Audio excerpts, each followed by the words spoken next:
Good morning, everyone.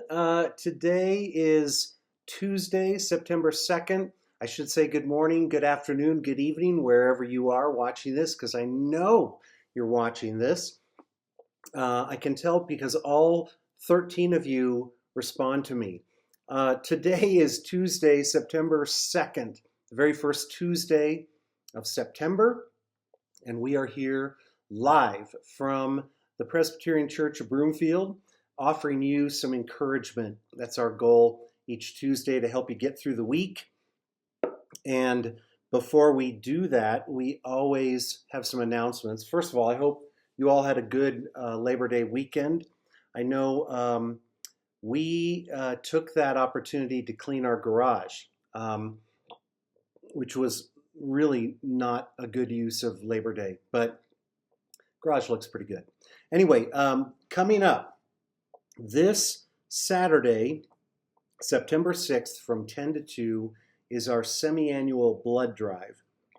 If you can give blood, I know some people don't like to do that, or they get kind of queasy, or they just don't want to be bothered with that. Think about, there's an awful lot of people who get hurt who really need the blood. So if you can, call Brian Fallon and get a time on Saturday. Also, upcoming events here.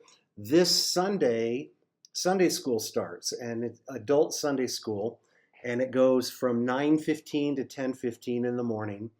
And they are studying a good book by Eugene Peterson called Run with the Horses. Excellence, Run with the Horses. And it's a detailed and helpful and meaningful look at the book of Jeremiah and how that can apply to us today. So I encourage you to do that. I also encourage you to take a look that we have Heartbeat Denver coming up on the 14th. We have women's Bible study starting on the 25th, a little whiles from there, but I will get information to you on that. So happy September. Here is our verse for today. It's John 6:69. And this is written in the New Living Translation. It says, "We believe and we know you are the Holy One of God." A lot of Christians, as I read one devotional, a lot of Christians desire very, very deeply to be kind and gracious and patient and forgiving. And you almost feel like you owe it to Jesus to be on your best behavior. And I know that's probably not the way to look at it, but we do. And I think that's even truer for people who are in the ministry, right? We don't want anyone to see Christ in a bad way based on how we act. And some of that motivation to do the right things, to be holy, is really beautiful. And some of it, though, is also we need to find out a way to make people look good, make a ministry person look good by doing the right things and protecting them from falling and all kinds of things like that.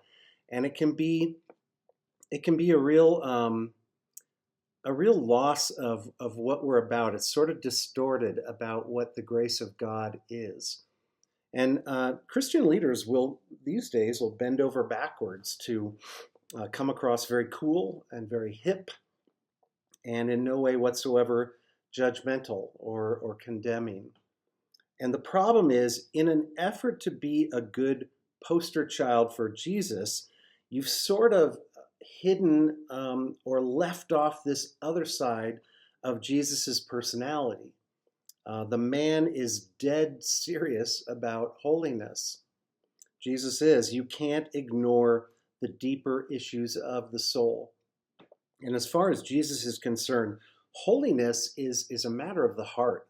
You know, the model of transformation comes from here, not from what we do or what activities we participate in.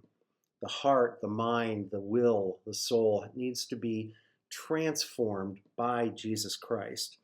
And once that happens, then we begin to demonstrate what holiness looks like, what humility looks like, and patience and forgiveness and things like that. But to understand Jesus well, remember, Jesus is very, very serious about holiness, not just letting anything happen. I don't know what that word creates for you. I don't know what kind of connotations come up when you hear the word holy or holiness. But ask Jesus, say, am I just doing the right things, but have I really dedicated my heart and my mind and my soul and my will to you? Let that be the first step, as opposed to, I think I'm going to try to do this in order to look like I'm really holy or really Christian, that kind of thing. I ask you to do that. I invite you to do that. And I hope as you do that, you'll see kind of the good things that Jesus is showing, the grace he offers us, and how he loves us and wants us to pursue him because we love him. I hope you have a great week, and I'll talk to you soon.